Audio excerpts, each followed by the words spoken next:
think, I'll start with Trey. We'll just see where the week takes us there. It's just, less than 24 hours after the game, so hard to say. With BJ and Sheldon, again, we'll get into the week and see how they feel Wednesday, Thursday. I've kind of said I think BJ is a little farther along than Sheldon is. And so, again, we'll just kind of see where the week takes us there. And then do you expect Miles Murphy and McKinley Jackson to be back this week now that they're eligible to come back? Yeah, I think they're both. Again, we'll activate that window probably some point closer to Wednesday and get them back on the field and see where they're at. After looking at the tape, what impressed you the most about the run game in the second half? I think the strain from everybody, that's O-line, that's tight ends, that's receivers, that's backs hitting it, exactly how we want it done. So, it's those deals where all 11 guys on offense make the run game go, and I think that there's some really good examples of everybody buying in and paying attention to the details and playing physical. And so, again, there's just great evidence of everyone buying into that, and it's been efficient. Looking at what the Panthers passing game did against you guys, when you looked at it, was it mostly kind of one-on-one situations where guys were winning? Well, I mean, twofold. I think there's some things fundamentally certainly we can be better at. It starts with affecting the passer, number one, and number two, being fundamentally sound, and number three, that there were some examples where Andy made some great throws and we were tight in coverage, and receivers did a nice job, with the route stems and creating just a little bit enough separation, and he put it in a good spot. So there's some that were just good football plays, and so a little bit of everything, and I think that those are some things we're excited to get back on the field and continue to improve. Go ahead, Joe. Looking at Cam specifically, like you all a million times talk about confidence with quarterbacks. Yeah. It's kind of the confidence in getting that back, the step for Cam right That game was not up to his standard, and I'm sure he'll talk more about it this week. But,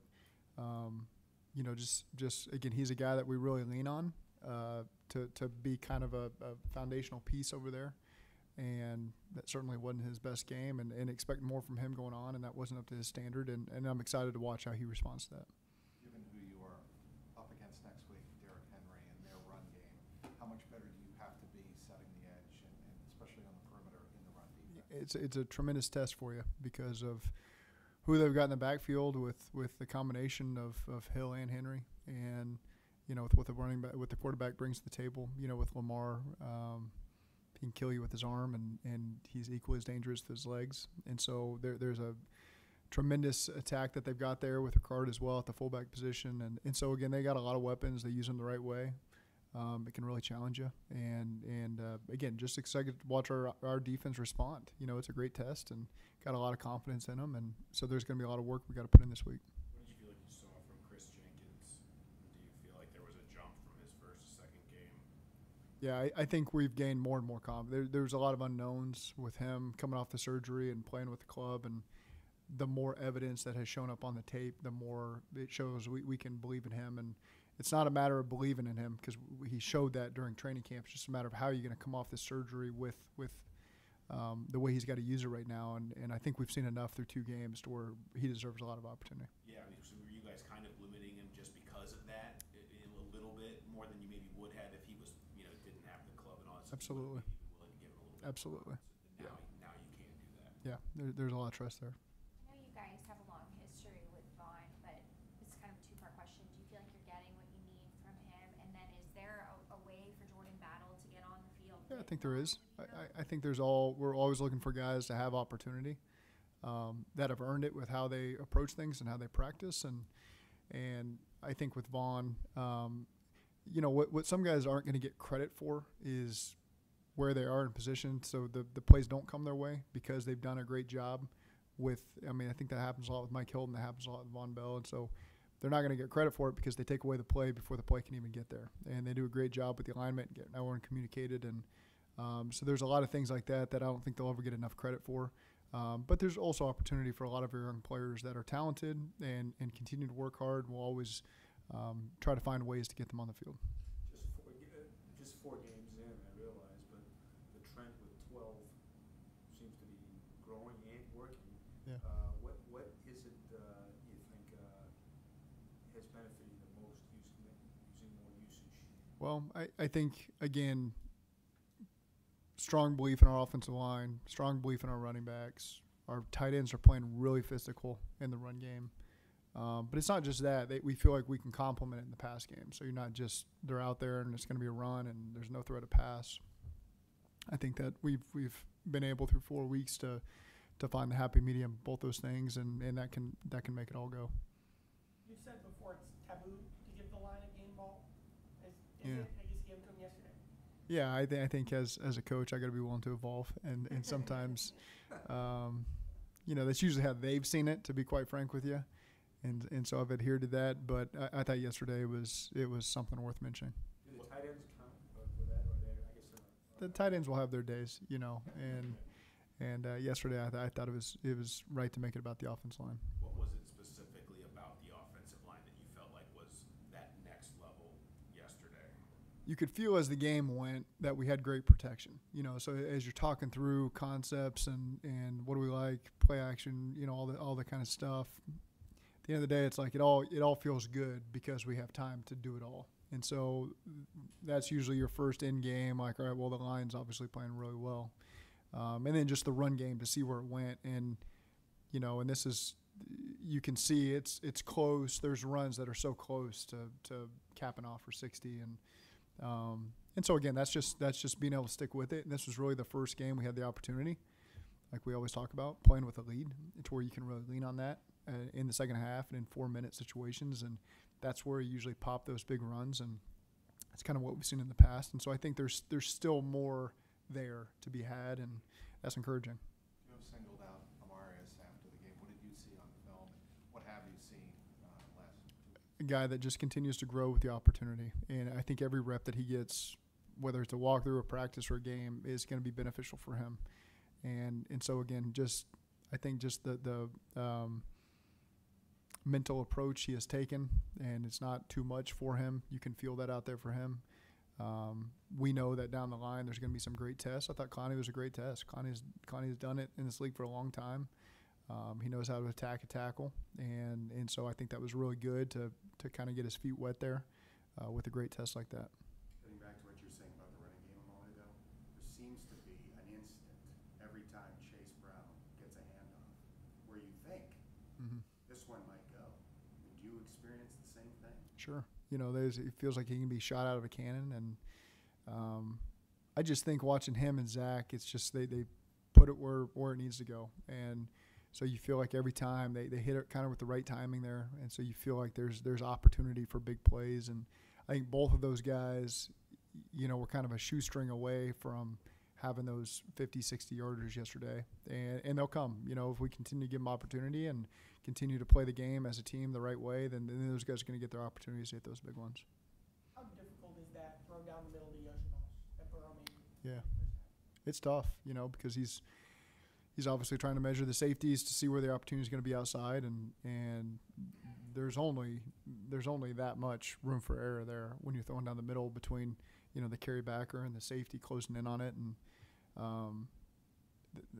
so again that's a credit to Joe and the timing there of placing that ball, Yoshi going up and being physical at the catch point and bringing that thing down, holding it through the contact, and I know it didn't feel good. So that's a big play that we have needed in this offense is, to be able to hit those balls down the middle like that. See Jamar's energy as infectious. Yeah. He's in a mode like he was. Yeah. Yep. I mean, he had 3 catches, and for him to maintain that energy throughout. And, I look back on the game, and it was a strange game. We were backed up, and then we were red zone, and then we were 2-minute. And there's really only one 4-play drive in between that where he scored. He got his touch and he scored. So there wasn't a lot that I reflect back on as a play caller. And I'm like, man, we should have – it was just unusual how it was 3 unique situations that all happened in the first half. But for him to play with that energy, just the joy you could see on his face when he scored that touchdown, and that lifts the whole team up. We showed first series, second half. He made a key block on the one that Chase almost took to the house. He goes in there to crack the safety. And so, again, it's just there's the little details that those guys don't often get praised for that we see behind the scenes that kind of set the standard for the rest of the team when your best players are willing to do that kind of stuff that maybe everybody doesn't see on the outside, but the team sees it, and then it raises the standard for everybody else on the team. Jenkins, do you have any sense of how long he'll have to stay gloved up? I can't give you a great answer on that. Again, we'll kind of see where it's at week to week. You guys have a plan for Brad Robbins? I think there's some roster moves we'll have to make this week, and that's part of it. Is Eric All's blocking, considering all the places he's coming from, really advanced for a guy that's 4 games? I think probably. You know, it's I can't speak to Fairfield's offense, so I can't go back that far. But I can tell you at Michigan, you know, just with Sharon being a tight end guy and an O-line guy and a play caller, now the head coach there, and obviously the history that they've got at Iowa with that grouping, they do it at a very high level. And so those guys have a better chance as they get into the league to be successful. Or it's the proof is in the pudding. You know, the amount of tight ends both those teams have put into the NFL. So Eric's a beneficiary of really 2 great programs that have done a good job investing in the tight ends. And then, again, I think our secret weapon is James Casey. You know, it's there's no better one to have bring you along. And with the veterans in the room as well that are willing to help you with Drew and all the other guys. And so I think it's one of those situations where it's a perfect fit in a lot of ways. Here's a guy that was ready to take that next step because of his foundation that's been built, and then he came into a great situation with guys that are able to help him. And he's been willing to do it and very humble in his approach, and he's being rewarded with more plays, and he's rewarding us by doing it the right way and showing us that he can take on all the responsibility that comes with that. Sometimes it kind of feels like with the offensive line, if we don't ask you about them, that's not necessarily a bad thing. That means that everything's going well. Is Orlando Brown playing as good as any left tackle you've seen right now? Yeah, he's tremendous. You know, I don't really notice him, and that's a positive thing, like you said. You know, is because you don't feel that over there, and we'll continue to face great rushers. You know, and so again, everyone's going to be challenged, but his approach has been tremendous. He's reliable. We need key pieces like that you can just depend on to do their job and not need a lot of attention, and he's done a great job there. Go ahead, Jeff. Yeah, I think what was viewed as a negative last year is in the strength this year, the goal line, and 2 plays yesterday with the 33, and then you went hurry up. I mean, I guess that shows the confidence you have in being able to convert. We had a lot of plays down there. We've had a lot of plays down there seemingly this season. And they're a difficult goal line team. Just the way they package things can make it tough. We felt like an advantage was to go hurry up. Pitch had brought that up during the week, just to go hurry up and knock it in before they can get to some of their different personnel packages. Great example of really everyone being on the same page there on that hurry up of again, Jamar was front side there. I think Yoshi was on the back side, and everyone did a good job of just blocking their gap essentially on the dive play and getting in. And Chase, there was one left to beat, and he got him. So I thought it was good attention to detail down there. We had a lot of plays, able to run it in a couple times, and that takes a lot of pressure, certainly off the quarterback in the pass game when you're able to do that, you know, down there in the low red. And Coach, you probably call that in, right? Let's go. I would imagine that. Or is that Joe, or is that you? Yeah, I'll take. Yeah, yeah. He does. There's times where he's got the freedom to do some one-word stuff like that, but I think if he was doing that, we probably would have thrown it. So, but no, he does a good job of that. But I mean, the 33 shows your confidence too. I mean, that's yeah. I mean, it is because that's a play that's been successful for us. I was thinking 4-down territory there, so you're a little more apt to maybe go that direction when you know you got another play, and so that was the thinking there. When you get back last night, do you turn on the Ravens game, watch the broadcast copy, or do you stay away from it and wait to get into it? No, it really just depends. I got home, and that's the first time you get a chance to see the family in a while, so you watch part of it. I want to get to bed. You know, it's kind of it's been a long, short week, and you know this week's going to be a good week too. So, you know, just try to get to bed. But I enjoy watching the broadcast copies just during the week. Travis Bramer and those guys do a great job of getting that in there for us early. So you get a chance to really access throughout the league. You can watch any broadcast you want. It's always helpful. Yeah, I turn it off. I don't need to watch any more long Derrick Henry runs. That's enough.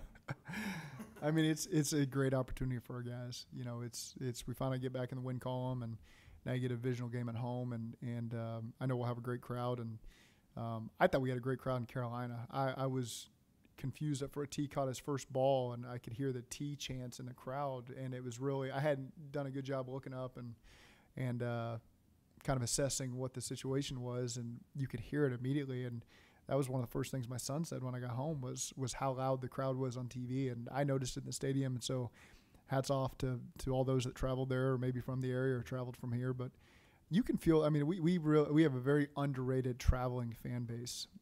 It's on the road everywhere we go. I remember Arizona last year, Vegas, so let's keep that up, because we can feel that energy. It's always, we always feed off of that, and it does not go unnoticed.